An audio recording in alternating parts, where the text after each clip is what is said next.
नमस्कार, महत्त्वाची बातमी समोर येते आहे। राष्ट्रवादी काँग्रेस शरद पवार पक्षाच्या वतीने नागपूरमधून मंडल यात्रेला सुरुवात झाली आहे। शरद पवार यांच्या हस्ते काल या यात्रेला सुरुवात करण्यात आली। यावर राज्याचे मुख्यमंत्री देवेंद्र फडणवीस यांनी टीका केली होती।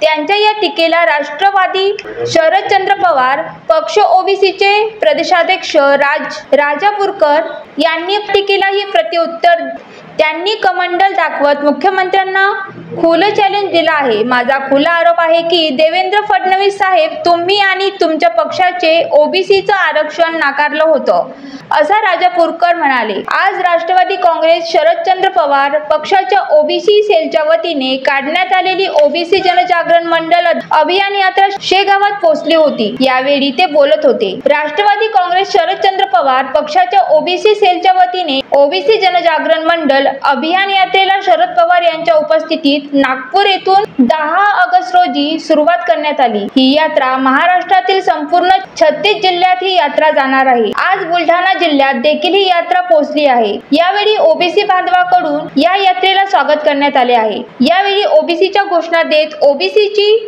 जातीनिहाय जनगणना व्हायला पाहिजे अशी मागणी ओबीसी बांधवांनी केली आहे। दरम्यान देवेंद्र फडणवीस साहेब, तुम्ही आणि तुमच्या पक्षाने ओबीसीचं आरक्षण नाकारलं होतं, हे वास्तविक सत्य असल्याचे राजापूरकर यांनी व्यक्त केले आहे। यावेळी बोलताना त्यांनी भाजपाचे नेते तथा मंत्री चंद्रशेखर बावनकुळे यांच्या टीकेलाही प्रत्युत्तर दिले। शेगाव पोहोचल्यानंतर सर्वप्रथम श्री संत गजानन महाराजांच्या समावेश मंडळी यात्रेच्या सर्व पदाधिकाऱ्यांनी दर्शन घेतले। यावेळी त्यांच्यासोबत माजी मंत्री डॉक्टर राजेंद्र शिंगणे, माजी आमदार रेखाताई खेडकर, सहकार नेते पांडुरंग दादा पाटील, प्रसन्नजित पाटील, संगीतराव भोंगर आदीची उपस्थिती होती।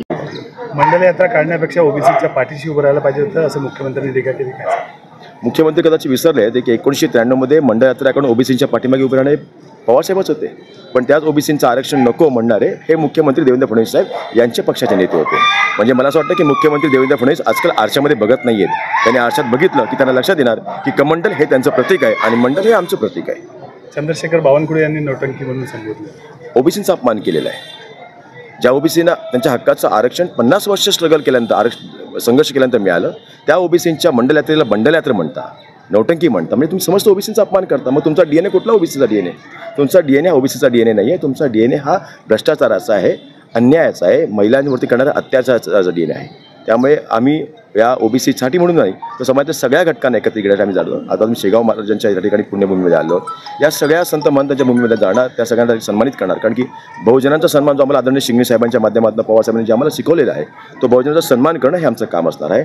अपमान करणं हे तुमचं काम चाललेलं आहे। संत गजानन महाराजांचे दर्शन घेतले, काय साकडं घेतलं? मन शांत झालं, समाधान वाटलं। खऱ्या अर्थानं वाटतं की आज या पुण्यभूमीमध्ये सर्व समाजांना एकत्रित घेण्याची जर भूमिका असेल तर या संत महंतांकडे करून। त्यामुळे मला असं वाटतं की महाराजांचा आशीर्वाद घेतल्यानंतर मला खऱ्या अर्थाने या बुलढाण्यामध्ये ओबीसीची ही मंडल यात्रा सफल, संपूर्ण आणि समाधानी होईल असं त्या ठिकाणी मला विश्वास वाटतो। Vidarbha city news Buldhana.